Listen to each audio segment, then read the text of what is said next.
1973 সালে তৎকালীন প্রধানমন্ত্রী মরহুম শেখ মুজিবুর রহমান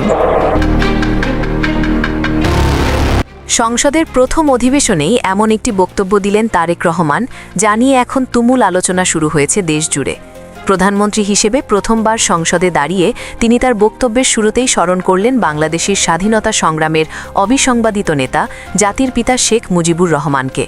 এই একটি বাক্যেই যেন সংসদ কক্ষে নেমে আসে এক অদ্ভুত নীরবতা।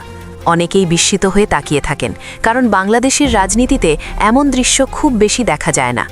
রাজনৈতিক বিশ্লেষকদের মতে স্বাধীনতা সংগ্রামের ইতিহাসে শেখ মুজিবুর রহমানের অবদান অস্বীকার করার কোনো সুযোগ নেই। আর সেই কারণেই তারেক রহমানের এই বক্তব্যকে অনেকে দেখছেন একটি গুরুত্বপূর্ণ রাজনৈতিক বার্তা হিসেবে। বিশ্লেষকদের একটি অংশ বলছেন, এই রাজনৈতিক শিক্ষা তিনি পেয়েছেন তার মা এবং সাবেক প্রধানমন্ত্রী বেগম খালেদা জিয়ার কাছ খেতেই।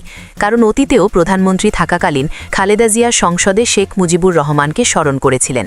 মুক্তিযোদ্ধাদের প্রতি গভীর কৃতজ্ঞতা জানাচ্ছি। শেরে বাংলা একে ফজলুল হক, হোসেন সঈদ সরওয়ার্দী ও মরহুম শেখ মুজিবুর রহমান সহ। তবে এখানেই শেষ নয়। সংসদের অধিবেশনে জাতীয় সঙ্গীত চলাকালে ঘটে আরেকটি ঘটনা, যা ইতিমধ্যেই সামাজিক যোগাযোগ মাধ্যমে ব্যাপকভাবে ভাইরাল হয়ে গেছে।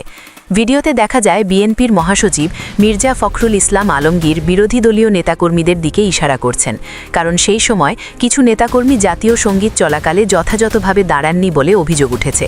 পরে আবার হাসনাত আবদুল্লার নেতৃত্বে কয়েকজন নেতাকর্মী দাঁড়িয়ে পড়েন, যা নিয়ে এখন চলছে তীব্র আলোচনা।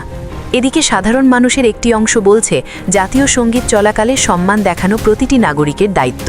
কিন্তু সবচেয়ে বড় আলোচনার বিষয় হয়ে দাঁড়িয়েছে অন্য একটি প্রশ্ন, যে তারেক রহমান দীর্ঘ 17 বছর প্রবাসে ছিলেন, আর যার রাজনীতির বড় অংশ জুড়ে রয়েছে শেখ হাসিনার সরকারের সাথে তীব্র রাজনৈতিক বিরোধ, সেই তারেক রহমানই আজ সংসদের প্রথম বক্তব্যে স্মরণ করলেন শেখ মুজিবুর রহমানকে।